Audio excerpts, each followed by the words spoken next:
ඇත්තටම සීවික්‍රම රාජසිංහ රජතුමා ලංකාවේ අන්තිම රජතුමා හැටියට විශිෂ්ට සේවයක් කරපු රජ කෙනෙක්.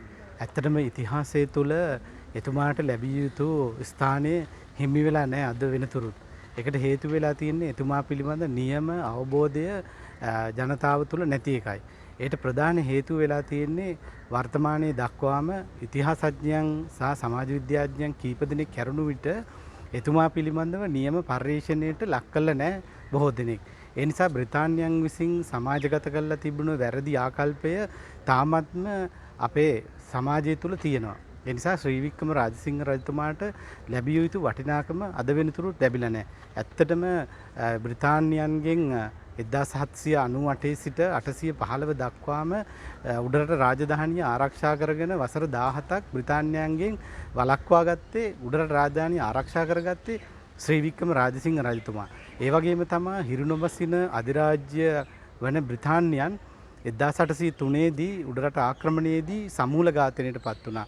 ලෝකේ සමූල ඝාතනයකට පත් වුණා නම් බ්‍රිතාන්‍ය හමුදාවක් ඒ එකක් තමයි උඩරට රාජ්‍ය ආක්‍රමණය කිරීම.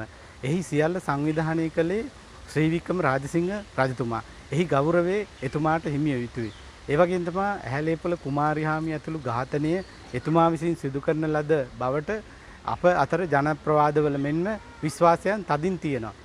ඇත්තටම අපේ පර්යේෂණයන් වලට පෙනී යන්නේ එතුමා නෙවෙයි ඇත්තටම මේකට මැදිහත් උනේ.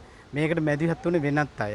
ඒ නිසා අපිට පර්යේෂණයන්ගෙන් පෙනී යනවා එතුමා මේ දඬුවම ක්‍රියාත්මක කිරීමට වඩා දඬුවම වැළැක්වීම සඳහා තමයි ක්‍රියාමාර්ග අරන් තියෙන්නේ. ඒ වගේම තමයි එතුමා කිසිම දවසක මත්ද්‍රව්‍ය පානය කරපු රජෙක් නෙවෙයි. ඇත්තටම අපේ රටට ආදරය කරපු රජ කෙනෙක්. ඒ පිළිබඳව අපි නිතර සිහිපත් කළ යුතුයි. ඒ වගේම තමයි ජනතාවට නියම වශයෙන් ලබා දෙන්න ඕන ශ්‍රී වික්‍රම රාජසිංහ රජු කවුද කියන එක පැහැදිලි කර දිය යුතුයි. කොච්චරද කියනවනම් මිනිස්සු බ්‍රිතාන්‍යයට යටත් වෙලා තිබුණ කාලයේදී පවා මිනිස්සු ගෙවල් වල චිත්‍ර බැලුවොත් ඒ වගේම බ්‍රිතාන්‍ය රජයේ තියෙන පවා එල්ලලා තියෙන ලිත්තරව මේ බැලුවාම දාලා තියෙන්නේ ත්‍රාම රජතුමාගේ දේවියගේ පින්තූරේ. ඒ වගේම තමයි සමහරු රජතුමා නැවත ඉපදේවා කියලා ප්‍රාර්ථනා කරනවා මේ අපේ රාජ්‍යයට. ඒ බ්‍රිතාන්‍ය රජ කාලෙම ඒ වගේ ප්‍රාර්ථනා කරපු අවස්ථා අපිට දක්නට ලැබෙනවා. ගෙදර පුටුවක් හැදුවත් ඒ වගේම තමයි අපි හිතමු කවිච්චියක් කියලා. ඒ කවිච්චිය වල පවා රජුරෝයි දේවියගේ අපිට රූ සටහන් කැටයම් කරලා තියෙනවා. ඒ කියන්නේ බ්‍රිතාන්‍ය රාජ්‍ය සමයේදී පවා මිනිස්සු ආදරය කරලා තියෙනවා. බ්‍රිතාන්‍යයන් විසින් තමයි වැරදි චිත්‍රයක් එතුමා පිළිබඳ දීලා තියෙන්නේ. එතුමා බ්‍රිතාන්‍ය රජුට අපේ රාජ්‍ය හිමිවීම සාධාරණීකරණය කිරීම සඳහා තමයි ක්‍රූර රජෙක් බවට ශ්‍රී වික්‍රම රාජසිංහ රජුරු පත් කරලා තියෙන්නේ. එය අපි වර්තමානයේදී පර්යේෂණයන්ගෙන් එතුමා නිවැරදි පුජ්‍යලෙක් බවට හෙළි කිරීමට අපි උත්සාහ කරනවා නිතරම.